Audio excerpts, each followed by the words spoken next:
અહીં આજે સંધિ સમાજનો વિદ્યાર્થીનો સન્માન સમારોહ 35 થી 37 વિદ્યાર્થીઓનો સન્માન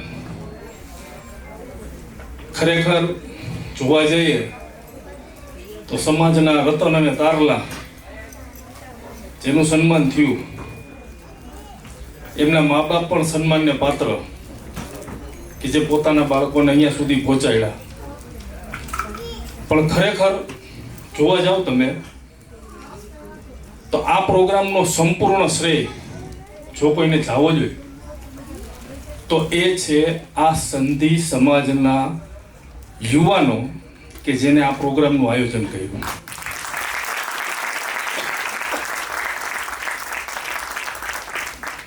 એ લોકો નિસ્વાર્થ ભાવે આપણા સમાજના બાળકો માટે કરેલું આ આયોજન, જે પોતે ક્યાંક ને ક્યાંક ભૂતકાળમાં પોતે ભણી નથી શક્યા અથવા તો પોતાને કોઈ એવું સ્ટેજ નથી મળ્યું ને એટલે આજે એ લોકોએ પોતાના સમાજના બાળકો માટે વિચાર્યું કે એ લોકોને સ્ટેજ ઉપર લઈ આવવા છે. આ ખરેખર આપણા સમાજ માટે બહુ ગર્વની વાત છે અને આવી વિચારસરણી રહી સંધિ સમાજમાં જ હોય. વિશ્વની અંદર કોઈ પણ જગ્યાએ પણ ભારતની અંદર જે સંધિ સમાજ રહ્યો ને એમાં તમે જોઈ લેજો કે કોઈ પણ સમગ્ર મુસ્લિમ સમાજમાં કોઈ પણ જગ્યાએ કોઈ પણ મુસ્લિમ સક્સેસ હશે ને એની પાછળના 5 પાત્રમાંથી એક પાત્ર સંધિ હશે. મને તો અનુભવ છે, તમે તપાસ કરી લો. અને જો કોઈ જે જગ્યાએ નોન મુસ્લિમ લોકો પણ સક્સેસ હશે તો એના 20 અંગત પાત્ર હશે ને એમાં એક સંધિ તો હશે. ઇતિહાસ ગવાય. એટલે જેમ ભૂગિયા સાહેબે કીધું હતું, એડવોકેટ સાહેબે કીધું હતું કે આપણો સંધિ સમાજ રહ્યો ને એ ખરેખર એટલી કોઠા સૂઝવાળો હોય ને કે અલ્લાહ રબ્બુલ ઇઝ્ઝતે હુજુર અકરમ સલ્લલ્લાહુ અલૈહિ વસલ્લમના સદકે આપણને એટલી નેક તોફીક અને અકલે સલીમ આપી છે કે માણસ આવતો હોય ને એટલે ખબર પડી જાય કે આપણી ગરજ માટે આવે છે કે આપણા હિત માટે આવે છે. એ સંધિ સમાજની કોઠા સૂઝ છે. અને આ કોઠા સૂઝનો જ ઉપયોગ કરી આગામી દિવસોમાં તમામ વિદ્યાર્થીઓ વિદ્યાર્થિનીઓ પ્રગતિના શિખરો સર કરે એવી અમે દુઆ કરીએ છીએ. બેને વાત કરી કે આગામી સમયમાં કે આવતા વર્ષે આવો પ્રોગ્રામ આપણે ઉપરના પ્રોગ્રામમાં કરીએ, ઉપરના હોલમાં કરીએ કે જેની અંદર 1000થી વધારે લોકોનું સીટિંગ છે. હું ખરેખર એવું કહું છું કે આવતા વર્ષે રાજકોટ સંધિ સુન્ની મુસ્લિમ સમાજના યુવકો જે અત્યારે આ પ્રોગ્રામને લીડ કરે છે એ લોકો આખા સૌરાષ્ટ્ર કચ્છના 13 જિલ્લાના સંધિ સમાજના બાળકો માટે પ્રોગ્રામ કરીને એવી દુઆ કરે. અને એ પ્રોગ્રામ ક્યાંય બંધમાં નથી કરવો, ક્યાંય હોલમાં નથી કરવો, બંધમાં ને હોલમાં નહીં. છાપાનું એક ફ્રન્ટ પેજ રહ્યું ને જાહેરાતમાં હોવું જોઈએ અને રેસકોર્સના ગ્રાઉન્ડમાં પ્રોગ્રામ હોવો જોઈએ કે અહીંયા 20-25 હજાર સંધિ સમાજના લોકો ભેગા થાય અને ખબર પડે કે આપણા સમાજમાં બીજી જગ્યાએ પણ કેટલા ટેલેન્ટેડ લોકો છે ને કઈ જગ્યાએ જઈને બેઠા છે ને ક્યાં સુધી પહોંચી શકે છે ને એ ક્ષમતા આપણે બધાને દેખાડી શકીએ. સંધિ સમાજ શું કરી શકે ને જો ધારે તો એ આપણે બતાડી શકીએ. વિદ્યાર્થી સન્માન સમારોહના માધ્યમથી બતાડી શકીએ કે સંધિ એટલે કોણ. સંધિમાં તો પેટા કાસ્ટો તો ઘણી બધી આવતી હોય, મને પોતાને પણ યાદ પણ નથી બધી. પણ મુદ્દાની વાત એ છે કે આ બાને આપણો સંધિ સમાજ ભેગો તો થયો, આ બહુ આપણા માટે બહુ મહત્વની વાત છે. વિદ્યાર્થી સન્માન સમારોહના નામે ભેગા થયા. આગામી દિવસોમાં ક્યાંક બાળકોના ભણતર માટે ભેગા થશું, એનાથી આગળ જાશું તો ક્યાંક કોક સંધિ સમાજના યુવાનને આગળ લેવા માટે ભેગા થશું. એક સાથે 15-20 યુવાનોને કે યુવતીને આગળ લઈ જવા માટે ભેગા થશું. કોઈક જગ્યાએ સમૂહ લગ્નના નામે ભેગા થશું. પણ આ બધી વસ્તુ માટે જો કોઈ વસ્તુ જરૂરી છે ને તો આપણા દિલમાં આપણા સમાજની હમદર્દી જોજે હોવી જોઈએ. અહીં જેટલા વિદ્યાર્થી બેઠા છે એ લોકોને એક મેસેજ મારે દેવો છે ખાસ. જેટલા વિદ્યાર્થીઓ અત્યારે સન્માનિત કર્યા એમાંથી કેટલા વિદ્યાર્થીઓને એટલી ખબર છે કે એના મા બાપે આ ગઈ ઈદમાં કપડાં નથી લીધા? છે કોઈ વિદ્યાર્થી? ખાલી બહુ ઇમોશનલ પ્રશ્ન છે.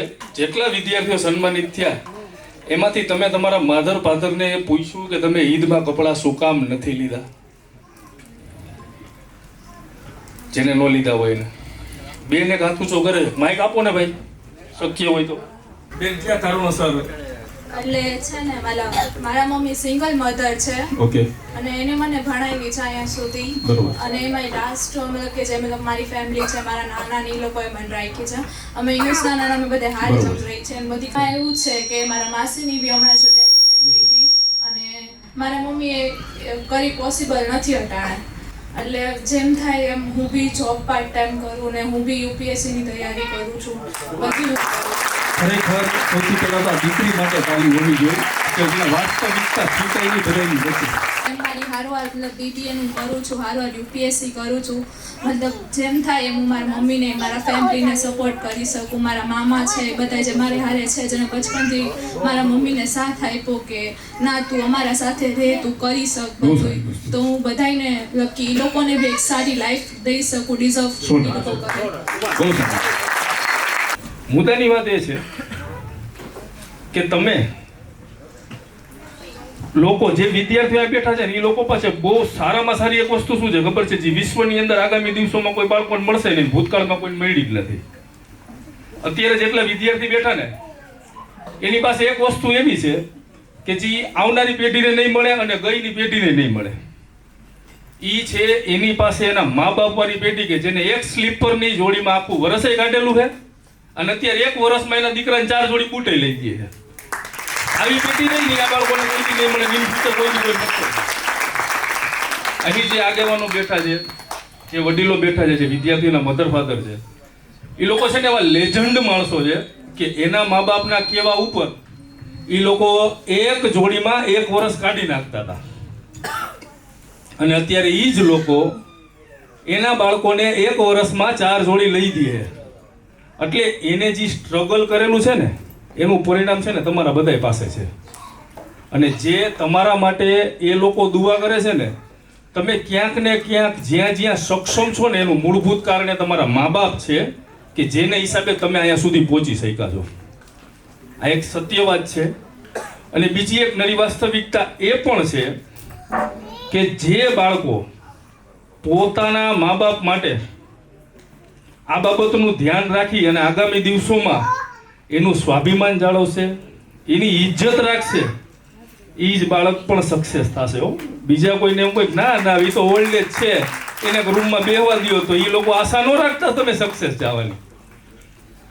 કેમ કે હુજુર અકરમ સલ્લલ્લાહુ અલૈહિ વસલ્લમના કોલ છે અને આપણા ઇસ્લામના પાયાના નિયમ છે અદબ, એહતરામ અને અખલાક. જો આ વસ્તુ તમારી પાસે નથી ને તો તમે દુનિયાના ગરીબમાં ગરીબ માણસ છો. અને તમારી ગણતરી ઘણી બધી જગ્યાએ ન બોલવાના શબ્દોમાં થઈ શકે છે. આવી પોઝિશનની અંદર ખરેખર તમારા ઘરમાં રહેલા વડીલો, તમારા માતા પિતાનું માન સન્માન અને સ્વાભિમાન કાયમી માટે જાળવી રાખજો. આ દીકરી જેને હમણાં પોતાની વાત કરી અને એમાંથી જો આગળની રોમાં જે બેઠેલા આગેવાનો છે ને એમાંથી 2 થી 3 લોકો એવું કીધું કે એ બાળકીની આગળની સ્ટડી માટે એને કોઈ પણ જગ્યાએ કોઈ પણ વસ્તુ માટે જરૂર પડે તો એના માટે સમાજ બેઠો છે, અમે બેઠા છીએ. આ બહુ મોટી વાત. એટલે બેન, આગામી દિવસોમાં જો તમારે કોઈ પણ આર્થિક પરિબળ એવી જરૂર ઊભી થાય કે જે શૈક્ષણિક લેવલે તમે એમાં ક્યાંય અટકો છો તો એના માટે બિનદાસ આગળ આવીને અમને દીકરી તરીકે તમે કહેજો કે અમારી જવાબદારી ઇન્શાલ્લાહ અમે વડીલ તરીકે નિભાવીશું.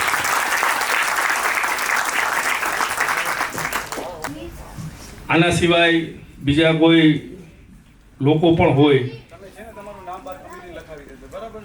તો એ લોકો પણ અહીં આપણા સમાજના જે આયોજકો છે આ પ્રોગ્રામના, એ લોકોને પોતાનું નામ જણાવી દેશો તો ઇન્શાલ્લાહ રૂબરૂ એમના ઘરે જઈ મુલાકાત લઈ અને શિક્ષણ બાબતના પ્રશ્નોનું ઇન્શાલ્લાહ સોલ્યુશન કરી આપશું.